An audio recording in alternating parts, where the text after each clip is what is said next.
हमारे चैनल को सब्सक्राइब करें और पास ये बेल आइकन को प्रेस करें कि हमारी लेटेस्ट वीडियो आपको मिलती रहे।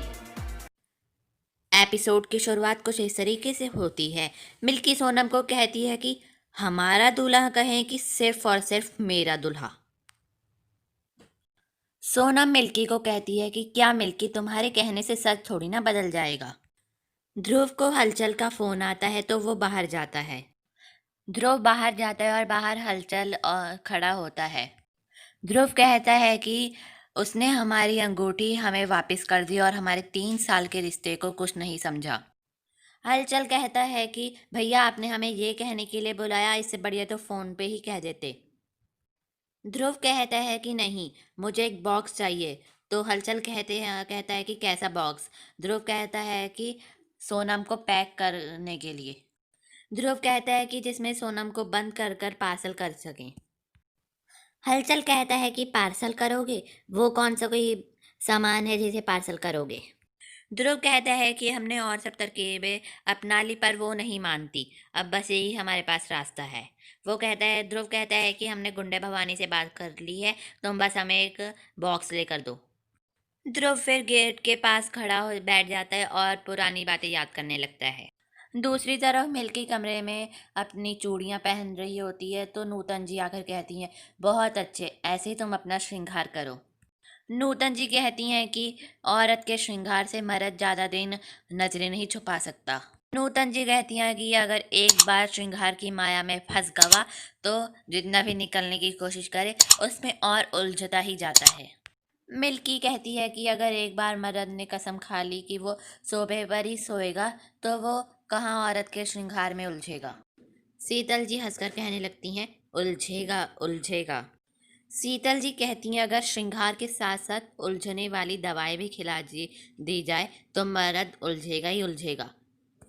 शीतल जी कहती हैं कि ऐसी उलझाने वाली दवाई हम लेकर आए हैं अपने साथ। हलचल एक बड़ा सा बॉक्स लेकर आ रहा होता है। उधर से ध्रुव के बाबूजी आ रहे होते हैं। वो कहते हैं कि अरे, ये कहाँ अंदर लेकर जा रहे हो। फिर उधर से ध्रुव आकर कहता है कि लॉकडाउन के चलते लोगों के पास इतना राशन नहीं पा रहा, तो हम सोचे कि हम लोगों के पास पहुंचा दें। ध्रुव के बाबूजी कहते हैं कि बाहर कुछ अच्छा करने से घर के में जो बुरा कर रहे हो वो अच्छा तो नहीं हो जाएगा। वो कहते हैं कि घर में भी कुछ अच्छा कर लो। फिर ऐसे ही रात हो जाती है। ध्रुव गुंडे भवानी को फ़ोन करता है और कहता है कि रात के 12 बजे आपको घर के पीछे वाला दरवाज़ा खुला मिलेगा। और कहता है कि और बक्सा भी वहीं पड़ा होगा। इतना कहने के बाद उसे शीतल जी की दवाई का नशा चढ़ने लगता है। ध्रुव को शीतल जी की दवाई का नशा चढ़ने लगता है और वो अपने कमरे में आता है तो वहाँ मिल्की खड़ी होती है पर उसे कुछ नहीं समझ में आ रहा होता है। तो मिल्की कमरे का दरवाज़ा बंद कर देती है। ध्रुव को ऐसे लगता है कि मिल्की सोनम है। उधर से गुंडा भवानी और उसके साथी घर में आ जाते हैं। गुंडे आकर देखते हैं और सोनम की रजाई उठाते हैं तो रजाई के नीचे कोई नहीं होता। गुंडा भवानी कहता है कि सोनम अपने बिस्तरे पे नहीं है। तो उसके साथी कहते हैं कि हो सकता है बाथरूम गई हो। गुंडा भवानी कहता है कि बाथरूम कहाँ है। वो कहते हैं कि पता नहीं, यहीं पर इंतज़ार करते हैं। गुंडा भवानी कहता है कि तभी उसे दबोच लेंगे। सोनम घर में छुपी होती है। जब हलचल वहाँ पर आया होता है तो वो एक चिट्ठी दे देता है, उसमें सब लिखा होता है कि गुंडा भवानी आएगा, तुम छुप जाना। वो लोग सोनम को ढूंढने लगते हैं। तभी प्लेट गिरने की आवाज़ आती है तो ध्रुव के बाबूजी उठ जाते हैं। ध्रुव के बाबूजी टॉर्च मारकर कहते हैं कि कौन है। नूतन जी कहती हैं कि बिल्ली होगी।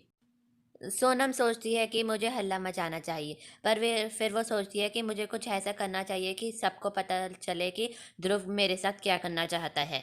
और यहीं पर आज का एपिसोड ख़त्म हो जाता है। आपको हमारा ये वाला एपिसोड कैसा लगा, लाइक करके बताएं और अगला एपिसोड कौन सा चाहिए कमेंट बॉक्स में बताएं। और अगर आप हमारे चैनल पर नए हैं तो सब्सक्राइब करें और पास में दिए बेल आइकन को प्रेस करें।